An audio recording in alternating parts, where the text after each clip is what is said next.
اب وہ جیسے ایک قدیم پرانا قبرستان ہے، بہت پرانا قبرستان. چلے گئے ہم وہاں پہ. مجھے تھوڑا سا ڈر بھی لگ رہا تھا.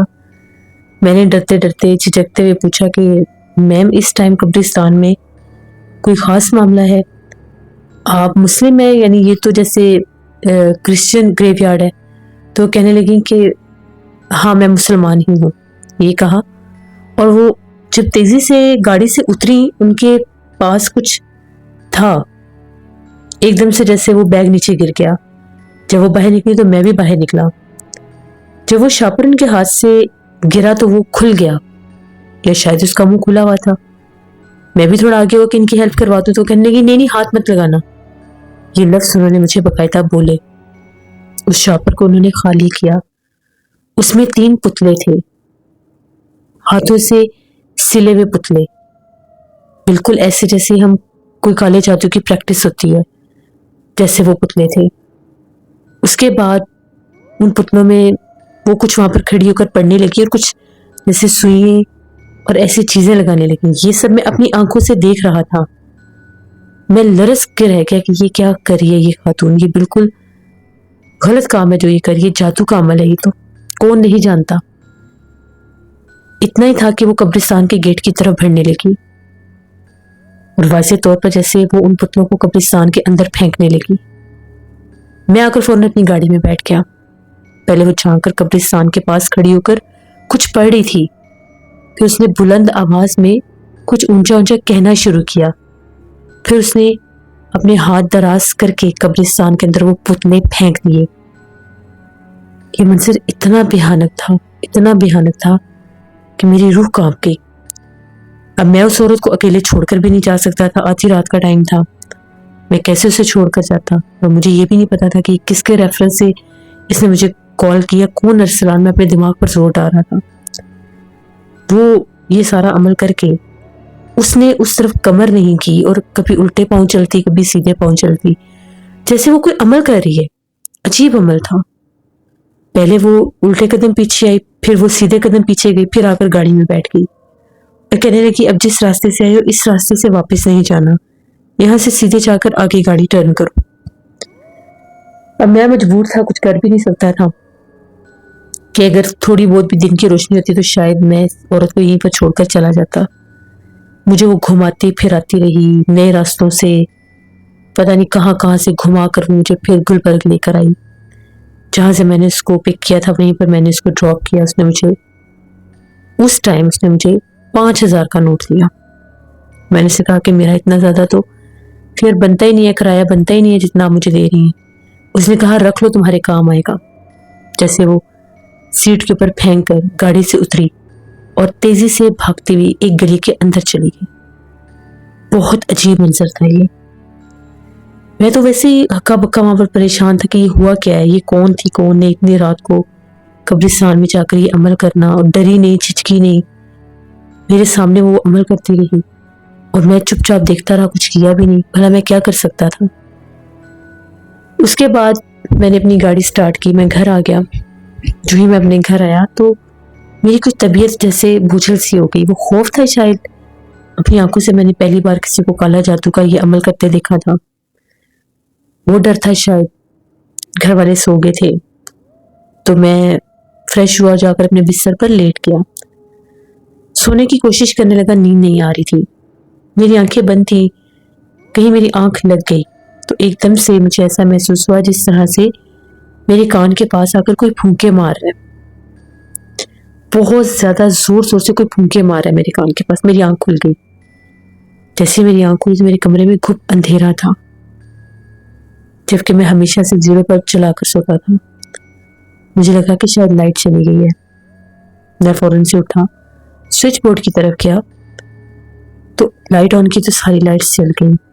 پتہ نہیں یہ لائٹ کس نے آف کی تھی. شاید میں نے خود ہی کر دی ہوگی. عجیب سا وہم ہونے لگ گیا. بڑی رات کو مشکل سے گزری خوف سے. صبح جاگ کر میں نے یہ ماجرا اپنی امی کو بتایا. امی پریشان ہو گئی. امی نے کہا تمہیں میں نے منع کیا تھا کہ رات کے بعد ایسے کسی سواری کو مت بٹھایا کرو جس کو تم جانتے نہیں ہو. پتہ نہیں لوگ کیا کیا کرتے ہیں کیا نہیں. تو تمہارے پر اگر کوئی بات آ جاتی یا اس کے ساتھ کچھ ہو جاتا تو شاید تمہارے پیچھے سب لگ جاتے. تو میں نے کہا کہ نہیں امی مجھے تو کال آئی تھی, کسی ریفرنس سے کال آئی تھی تو میں نے سواری کو بٹھایا تھا. خیر امی نے مجھے کہا کہ تم فری ہو کر تو مولوی صاحب کے پاس جانا, دم کروا لینا. میں نے کہا کہ ٹھیک ہے. میں فریش ہوا, ناشتہ وغیرہ کیا. اب میں کچھ بہتر محسوس کر رہا تھا. جیسے اپنی ٹیکسی جو ہے وہ اس کو صاف کر رہا تھا تو ایک دم سے مجھے اس کے اندر, میری ٹیکسی کیب کے اندر پچھلی سیٹ کے اوپر کچھ سوئیاں گری ہوئی ملی, کپڑے سینے والی باریک سوئیاں جو ہوتی ہیں. وہ سوئیاں جو تھیں آدھی آدھی کالی تھیں, زنگ نہیں لگا ہوا تھا, سوئیاں آدھی آدھی کالی تھیں. میں تو ڈر گیا, مجھے تو وہ عورت یاد آ گئی. میں نے ان سوئیوں کو اٹھا کر اپنی گاڑی سے باہر پھینک دیا اور اپنی گاڑی لے کر وہاں سے نکل گیا. اب میں بھی راستے میں ہی تھا تو مجھے میرے ایک اور تھے, مجھے اکثر وہ لوگ کال کرتے تھے, کلائنٹ تھے میرے, انہوں نے مجھے کال کی کہ ہم لوگوں نے جانا ہے فلاں جگہ پر تو تم آ جاؤ. میں نے کہا کہ ٹھیک ہے میں آ جاتا ہوں. ان لوگوں کو میں نے ان کے گھر سے پک کیا, ماڈل ٹاؤن سے. اس کے بعد پھر میں نے ان کو ایک جگہ پر چھوڑنا تھا, وہاں پر ان کو چھوڑا اور 2 گھنٹے کے بعد میں نے انہیں اگین پک کرنا تھا. وہ بھی انہوں نے کہا کہ ہم کال کریں گے آپ پھر آنا. اب میں ایسے اگر کسی سواری کی بکنگ دیتا تھا تو پھر ان ٹچ بھی رہتا تھا کہ کہیں میں آگے نہ نکل جاؤں یا کوئی دیر نہ ہو جائے. تو میں نے پاس کے کچھ اور سواریاں جو تھیں ان کو میں نے پک اینڈ ڈراپ دیا. اب ایسا ہوا کہ ایک اور مجھے سواری ملی, وہ بھی جیل روڈ کی ہی سواری تھی. تو میں جیل روڈ کی طرف جا رہا تھا, گورا قبرستان کے پاس سے ابھی میں گزرنے لگا تو وہ سارا منظر میری آنکھوں میں آ گیا. عجیب سا خوف میرے دل میں تھا. میں نے سوچا کہ اس نے وہ پتلے پھینکے تھے رات کو, کیا صبح کسی نے اٹھائے نہیں ہوں گے. میں نے سواری کو چھوڑا تو میں وہاں سے جیل روڈ سے واپس آ رہا تھا تو میں اس گورا قبرستان کے پاس کھڑا ہو گیا. جیسے میں نے وہ گیٹ سے جھانکنے کی کوشش کی کہ میں دیکھوں کہ کیا چیز ہے, وہ جو اس نے پتلے پھینکے تھے کہاں پھینکے ہوں گے, مجھے تو وہ خیر نظر نہیں آئے. ایک شاید کہیں مجھے دور پڑا ہوا نظر آیا اور مجھے حیرانگی تھی کہ شاید یہاں پر کوئی آیا نہیں ہے, جو کسی نے اٹھایا نہیں اس کو. میں فوراً سے اپنی گاڑی میں بیٹھ گیا, میرے کندھے بھاری ہونے لگ گئے, ڈر سا لگنے لگ گیا. میں فوراً سے اپنی گاڑی میں بیٹھا اور آگے کی طرف مارکیٹ کی طرف چلا گیا. اس کے بعد مجھے پھر ایک کال ریسیو ہوا اسی رات والے نمبر سے. کال ریسیو ہوا جیسے وہی خاتون تھی اور کہہ رہی تھیں کہ رات میں آپ کے ساتھ گئی تھی قبرستان کی طرف تو مجھے آج پھر جانا ہے, آپ آ سکتے ہیں. میں نے جب سنا کہ اس نے کہا کہ میں نے آج پھر جانا ہے, اسی ٹائم پر آپ نے آنا ہے تو آپ نے مجھے لے کر جانا ہے. میں نے اسے کہا کہ سوری میں تو شہر سے باہر ہوں, میں نہیں آ سکتا. میں نے یہ کہہ کر فون بند کر دیا. پتہ نہیں کیوں مجھے اتنا ڈر لگا اس کی آواز سن کے, میں نے وہ نمبر ہی بلاک کر دیا. مجھے بہت زیادہ ڈر لگ رہا تھا, میری طبیعت پھر سے خراب ہونے لگی. پتہ نہیں اس کی آواز میرے کانوں میں پڑی, میرے کندھے تو پہلے بھاری تھے, میرا سر ایسے چکرانے لگ گیا. بڑی مشکل سے میں ڈرائیو کرتا کرتا تو گھر واپس آیا. وہاں پر ہم لوگوں کے ایریا میں مسجد تھی, میں مولوی صاحب کے پاس گیا. پہلے میں نے نماز ادا کی عصر کی, پھر میں نے مولوی صاحب سے دم کروایا تو مولوی صاحب کو ساری بات بتائی. تو مولوی صاحب نے کہا کہ وہ جو عورت بھی تھی وہ جادو کرنے گئی تھی اور اس کے جادو کے مخصوص دن ہوں گے. اس نے شاید وہ 3 دن کا جادو تھا یا 4 دن کا جادو تھا یا جو بھی تھا, وہ جادو کرنے اس نے اس قبرستان میں بار بار جانا ہے. اچھا کیا جو تم بچ گئے ہو. میں نے انہیں بتایا کہ میں بہت زیادہ ڈرا بھی ہوں اور جیسے میری گاڑی میں وہ سوئیں بھی تھیں. ان کا یہ کہنا تھا کہ اسی لیے تم ڈری ہو کیونکہ وہ جادو کی چیزیں تمہاری گاڑی میں موجود تھیں, اسی لیے تم پر تھوڑا سا اثر ہوا ہے. تو تم اپنا خیال رکھو اور دوبارہ اس عورت کی کال بھی ریسیو نہیں کرنی, بلکہ کوشش کرو کہ کچھ دن تم اس قبرستان کی طرف بھی نہ جاؤ. میں مولوی صاحب سے دم کروا کے گھر آ گیا. میں نے ان لوگوں کو کال کر دی جن کو میں چھوڑ کر آیا تھا, جن کو میں نے ماڈل ٹاؤن سے ریسیو کیا تھا, پک کیا تھا. تو ان لوگوں کو میں نے بتا دیا کہ میری گاڑی خراب ہو گئی ہے تو آپ واپسی پر کسی اور کیب کو کروا لیں. انہوں نے کہا کہ ٹھیک ہے کوئی مسئلہ نہیں ہے. اسی طرح سے میں نے 1-2 دن میں گاڑی لے کر گیا ہی نہیں, میں کچھ نارمل ہوا, اس خوف سے اس حادثے سے باہر نکلا, وہ جو عورت نے کیا تھا میرے سامنے, تو میں کچھ ٹھیک ہو گیا. پھر ایک فیملی تھی ہم لوگوں کے اپنے محلے کی تھی, ان لوگوں کو میانی صاحب قبرستان جانا تھا. ان لوگوں کو میں میانی صاحب قبرستان لے کر گیا, وہاں پر انہوں نے فاتح خوانی کی, تو میں باہر ہی ان کا ویٹ کر رہا تھا, قبرستان کے باہر ہی تھا میں. ابھی وہ قبرستان کے اندر ہی تھے جیسے, تو میں کیا دیکھتا ہوں کہ قبرستان سے ایک عورت نکلی ہے کالے لباس میں. اس نے اپنا چہرہ ڈھکا ہوا ہے اور میری گاڑی کے پاس آ کر وہ کھڑی ہوئی ہے اور باقاعدہ مجھ سے مخاطب ہو کر اس نے یہ کہا ہے کہ میرے آگے تو تم نے انکار کیا تھا لیکن تم ان لوگوں کو لے کر آئے، تم جان بوجھ کر نہیں آئے اور تمہاری وجہ سے میرا عمل ادھورا رہ گیا، دیکھو میں تمہارے ساتھ کرتی کیا ہوں۔ میں نے جب غور کیا تو یہ وہی عورت تھی جو مجھے ظہور الہی روڈ پر ملی تھی، اور وہاں سے جیسے وہ عورت دوبارہ اس نے مجھے پہچان لیا یا جو بھی تھا، وہ عورت کون تھی مجھے نہیں پتا۔ اتنے میں وہ عورت جیسے اس نے ایک آٹو رکشہ روکا، اس میں بیٹھی اور چلی گئی۔ میں تو بس ہکا بکا یہ سوچتے رہ گیا کہ اس نے کیا کیا ہے میرے ساتھ۔ اتنے میں وہ فیملی آئی، میں نے ان کو پک کیا، ان کے گھر چھوڑا۔ میں تو اتنا سخت پریشان ہو گیا، میں مولوی صاحب کے پاس گیا، میں نے انہیں ساری بات بتائی کہ وہ پتہ نہیں کون عورت ہے، اس نے مجھے کیسے پہچان لیا، مجھے دھمکی دے کر گئی ہے۔ مولوی صاحب نے کہا کہ کچھ بھی نہیں ہوتا، تمہیں پریشان ہونے کی ضرورت نہیں ہے، تم بس آیت الکرسی پڑھا کرو اور اپنے آپ کو حصار میں رکھا کرو، درود پاک آیت الکرسی چاروں کل کے حصار میں۔ میں نے یہ روٹین بنا لی۔ امی نے اس کے بعد میری گاڑی میں جیسے حفاظت کے لیے آیت الکرسی بھی لگوا دی۔ کچھ مجھے سکون ہو گیا۔ اسی طرح سے تقریباً کافی دن گزر گئے، الحمدللہ کچھ بھی نہیں ہوا، کوئی مجھے ایسی فون کال بھی ریسیو نہیں ہوئی۔ ایک رات کی بات ہے، بارش ہو رہی تھی تو میرا ایک دوست تھا، اسے میں نے ایئرپورٹ سے پک کیا، اسے گلبرگ چھوڑنا تھا۔ اسے گلبرگ چھوڑنے جب میں گیا تو واپسی پر میں اسی ظہور الہی روڈ پر ہی تھا، میں بہت زیادہ ڈر گیا۔ میری گاڑی بالکل اسی روڈ پر آ کر بند ہوئی جہاں سے میں نے اس عورت کو پک کیا تھا۔ میں خوف زدہ ہو گیا، میرے دوست کو تو میں نے چھوڑ دیا اور میں ڈر گیا کہ یہ کیا، میری گاڑی کیوں بند ہو گئی ہے۔ خوف کے مارے میں باہر نکلا، میں نے چیک کیا، جیسے میں نے انجن وغیرہ دیکھا کہ گاڑی کو کیا مسئلہ ہے، ٹائر چیک کیے، سب کچھ اوکے تھا۔ جیسے میں واپس پلٹنے لگا، مجھے ایسا لگا میری گاڑی کی پچھلی سیٹ پر کوئی بیٹھا ہوا ہے۔ میں نے واضح طور پر سیٹ پر کسی کو بیٹھے دیکھا کیونکہ گاڑی کی ہیڈ لائٹس آن تھیں۔ اس کی روشنی میں مجھے وہاں پر ایک چہرہ نظر آیا جیسے کوئی سفید لباس میں ہے، تو میرے منہ سے نکلا کون ہے پیچھے۔ میں فوراً سے آ کر میں نے اپنی گاڑی کا ڈرائیونگ سائیڈ کھولی، پیچھے دیکھا تو کوئی بھی نہیں تھا۔ مجھے لگا میں ڈر رہا ہوں بہت زیادہ، میں وہم کر رہا تھا۔ میں فوراً گاڑی میں بیٹھا، پھر چاروں طرف دیکھا، کچھ بھی نہیں تھا، لیکن گاڑی میں ایک عجیب سی اسمیل تھی جیسے وہ کسی اور کی تھی۔ میری گاڑی میں وہ اسمیل پہلے نہیں آ رہی تھی، پھر یہ اسمیل کہاں سے آئی مجھے سمجھ میں نہیں آیا۔ میں نے گاڑی سٹارٹ کرنے کی کوشش کی، آیت الکرسی پڑھی، درود پاک پڑھا، الحمدللہ گاڑی سٹارٹ ہو گئی۔ جیسی گاڑی سٹارٹ ہوئی تو کیا دیکھتا ہوں سامنے میری بالکل گاڑی کے سامنے کی طرف سے کوئی چلتا ہوا آ رہا ہے۔ وہ ایک عورت تھی، لمبی سی، بہت لمبی سی عورت تھی۔ جیسے وہ گاڑی کے قریب آتی گئی، اس کی آنکھیں اتنی اسپارک کر رہی تھی اور چہرہ بہت بھیانک سا ہو گیا، اتنا خوفناک چہرہ تھا۔ میں نے گاڑی سٹارٹ کی، میں نے فل سپیڈ میں ریس دے دی۔ میں نے یہ بھی نہیں سوچا کہ یہ گاڑی سے ٹکرا جائے گی یا جو بھی ہے۔ وہ جیسے گاڑی کے آر پار ہو گئی، کوئی ٹکر نہیں ہوئی، کوئی ایکسیڈنٹ نہیں ہوا، وہ مخلوق جیسے غائب ہو گئی۔ میں نے وہاں سے گاڑی تیزی سے نکالی، بہت تیز میں نے گاڑی چلائی۔ راستے میں بھی مجھے بہت ڈر لگ رہا تھا، کبھی مجھے وہم ہوتا تھا کہ جیسے ساتھ والی سیٹ پر کوئی بیٹھا ہے، کبھی مجھے وہم ہوتا تھا جیسے پیچھے والی سیٹ پر کوئی بیٹھا ہے اور جیسے کوئی میرے پیچھے شرٹ پر ہاتھ رکھ رہا ہے، میرے کندھے پر ہاتھ رکھ رہا ہے۔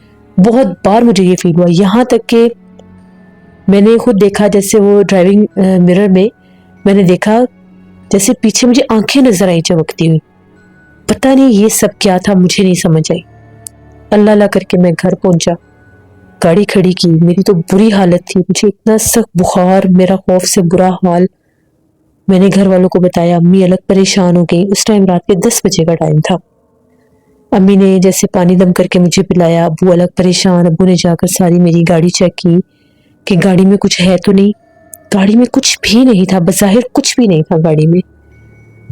اس کے بعد میرا تو بخار ہی بڑا سخت ہو گیا، بخار اترتا ہی نہیں تھا۔ اگلے دن بھی مجھے شدید بخار تھا، میڈیسن کے باوجود میں ٹھیک نہیں ہو پا رہا تھا۔ ابو نے کیا کیا کہ ابو ایک بزرگ کو لے کر آئے، جیسے میں نے آپ کو مولوی صاحب کا بتایا، وہ روحانیت بھی رکھتے تھے، مولوی صاحب تھے، بزرگ تھے، ان کو لے کر آئے۔ انہوں نے آ کے مجھے دیکھا، دم کیا، انہوں نے کہا کہ میں نے اس کو منع کیا تھا کہ تم اس سائڈ پر نہ جانا، یہ پھر اسی سائڈ پر گیا۔ وہیں پر اس عورت کا بسیرا ہے، وہ کوئی جادوگرنی ہے، وہ کوئی اور مخلوق ہے جو انسانی روپ میں یا جو بھی ہے، وہ غصے میں ہے، اس کا عمل جیسے یہ گیا نہیں، شاید اس کا عمل پورا نہیں ہوا یا جو بھی ہے، تو وہ اس کے پیچھے لگی ہوئی ہے۔ کہ جب بھی اس سائڈ پر جائے گا اس کے ساتھ یہ معاملات ہوں گے، اس کو کہیں کہ یہ اس سائڈ پر نہ جائے، یہ بچ جائے، ورنہ یہ مخلوقات اگر ایک دفعہ انسان پر سوار ہو جائیں تو اس کی جان نہیں چھوڑتی۔ پھر انہوں نے مجھے دم کیا، انہوں نے کہا کہ 3 دن یہ پانی پلائیں، اس کا بخار کم ہونا شروع ہو جائے گا، ہو سکتا ہے وہ اس کو تنگ کرنے کی کوشش کرے تو آپ لوگ اس کو اکیلے مت سونے دیں۔ ابو نے کہا کہ ٹھیک ہے میں اس کے ساتھ سوؤں گا۔ ابو میرے کمرے میں آگے میرے ساتھ ہی بیچارے سوئے، ان کو بھی میری وجہ سے تنگ ہونا پڑا۔ ابو کو عادت تھی وہ فجر کی نماز سے پہلے جاگ جاتے تھے، قرآن پاک پڑھتے تھے، پھر فجر کی نماز پڑھتے تھے۔ ابو کہیں اٹھ کر باہر گئے، ابو کو بھی گئے ہوئے 5-10 منٹ ہی ہوئے ہوں گے، میرے تو کانوں میں یوں جیسے کسی عورت کی چیخیں، شدید چیخیں سنائی دے رہی ہے۔ میں جاگ گیا، میں نے کہا کوئی چیخ رہا ہے، کچھ چلا رہا ہے۔ ابو بھاگے اندر، ابو نے کہا کوئی بھی نہیں چلا رہا، تم ڈر گئے ہو، کچھ بھی نہیں ہے۔ ابو پھر میرے پاس آ کر بیٹھ گئے، وضو کر کے آئے، انہوں نے میرے پاس بیٹھ کر قرآن پاک پڑھا، مجھے کچھ سکون آیا، میں سو گیا۔ 3 دن پھر ان لوگوں نے مجھے اکیلا نہیں چھوڑا، پھر میرا بخار کچھ کم ہوا۔ اس کے بعد میرے اسی دوست کی مجھے کال آئی کہ تم آؤ ادھر گلبرگ، میں نے کہا کہ نہیں میں نہیں آ سکتا، میری طبیعت بالکل ٹھیک نہیں ہے، میں نے اس سائڈ پر نہیں آنا۔ تو یہ میرے ساتھ حادثہ ہوا، اس کے بعد بھی میں کئی دفعہ بیمار ہوا، اور کئی دفعہ مجھے رات کے وقت میں کسی سنسان راستے پر ہوتا تھا، مجھے یہی محسوس ہوتا تھا کہ میری گاڑی کے پیچھے کوئی بیٹھا ہوا ہے، اگر گاڑی میں اکیلا ہوں۔ مجھے بہت بار یہ فیل ہوتا تھا کہ گاڑی کے پیچھے سیٹ پر کوئی بیٹھا ہوا ہے۔ اتنا وہ واضح ہوتا تھا کہ جیسے آپ دیکھ رہے ہیں، ڈرائیونگ آپ کر رہے ہیں تو آپ کو پیچھے سے آنکھیں چمکتی نظر آنا، یہ چیزیں بہت زیادہ ہو گئی تھی۔ پھر میں ایک عامل کے پاس گیا، ان عامل نے پڑھائی کی، انہوں نے کہا کہ تمہاری گاڑی میں کچھ تو ایسا ہے، کیا تم نے گاڑی سروس کروائی ہے، واش کو؟ میں نے انہیں کہا کہ بالکل کرواتا ہوں، ریگولیرٹی سے کرواتا ہوں۔ انہوں نے کہا کہ ذرا مجھے چیک کرنے دو۔ انہوں نے پڑھائی کی، میری گاڑی چیک کی، میری گاڑی کی جو پچھلی سیٹ تھی جہاں سے میں نے سوئیاں دیکھی تھی، وہ 3-4 سوئیاں تھیں کوئی، وہ گاڑی کی پچھلی سیٹ کے اندر تھیں۔